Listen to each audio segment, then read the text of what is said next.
खबर गोंडा से है। आपको बता दें, गोंडा के केसरगंज में पूर्व सांसद ब्रजभूषण शरण सिंह ने एक निजी महाविद्यालय में प्रतिभा सम्मान सम्मेलन का आयोजन किया, जिसमें हजारों मेधावी छात्रों को सम्मानित किया गया। वहीं मीडिया से बातचीत में उन्होंने नीतीश कुमार की बैठक को सम्मान्य बताया और एनडीए में किसी तरह की नाराजगी से इनकार किया। मायावती की रैली पर ब्रजभूषण शरण सिंह ने इसका बीजेपी पर कोई असर नहीं है कहा। गाजा इजराइल मुद्दे पर उन्होंने कहा कि शांति ही समाधान है। तो वही ट्रंप के बयान पर भूषण ने कहा कि पोक छोड़ गया तो मसला हल होगा।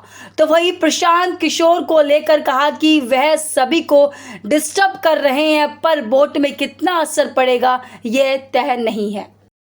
और चुनाव का समय है, बैठकें होती रहती हैं, हर दल की बैठक होती है, सीटों को लेकर के थोड़ा बहुत होता है, लेकिन अंतोगत्वा एनडीए में कोई झगड़ा नहीं है, नहीं ऐसी कोई बात नहीं है, कोई नाराज़गी नहीं है। सारे मसले हल हो चुके हैं, सारे मसले हल हो जाएंगे। देखिए, बसपा जब भी रैली करती है तो उनकी रैली ऐसे ही होती है। उनके कुछ समर्पित कार्यकर्ता हैं, उनके पास कैडर है, उनके पास संगठन है, और वो अगर चाहेंगी तो इससे बड़ी भी रैली कर सकती है। और इस रैली को लेकर के किसी को परेशान होने की ज़रूरत नहीं है।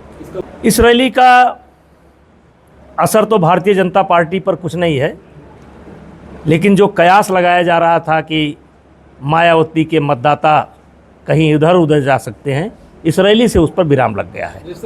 देखिए, शांति ही समाधान है, आज नहीं तो कल। इसी रास्ते पर लोगों को आना होगा। हो सकता है हो जाए। हमारा पाक अधिकृत कश्मीर जो आज बंटवारे के बाद गलत ढंग से उन्होंने कब्जा किया, अब आज वो कब्जा किए हैं, वो छोड़ देंगे तो समस्या का समाधान हो जाएगी, और नहीं छोड़ेंगे तो लेंगे। देखिए, चुनाव नामांकन की अंतिम तारीख 17 तारीख को है, फर्स्ट फेज का। आते आते सभी के झगड़े समाप्त हो जाएंगे। जब तक नामांकन की तिथि नहीं समाप्त होती है तब तक ये झगड़े चलते रहते हैं। उनको मिल रहा है, इनको मिल रहा है, इनको नहीं मिल रहा, उनको मिल रहा है, चलते रहेंगे, लेकिन सब का समाधान हो जाएगा। देखिए, पहचान का तो नियम ही है कि जब कोई जाता है तो इसीलिए हर पार्टी की एजेंट बैठाए जाते हैं, और ये व्यवस्था संवैधानिक व्यवस्था, ऐसा नहीं कि व्यवस्था नहीं है, वो संवैधानिक व्यवस्था ही इसलिए है कि मतदाताओं की पहचान हो। अब बुर्के को लेकर के कुछ सवाल पैदा होता है तो कोई कार्यकर्ता नहीं चेक करेगा तो सरकार ये सुनिश्चित करेगी कौन सही है कौन गलत। इसमें कोई नई बात नहीं है। देखिए, प्रशांत किशोर ने डिस्टर्ब तो किया है थोड़ा थोड़ा सबको।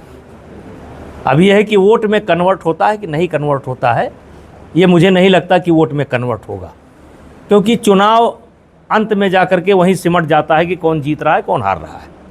फर्स्ट और सेकंड के बीच में सिमट जाता है, लेकिन प्रशांत किशोर ने जो है डिस्टर्ब तो सबको किया है।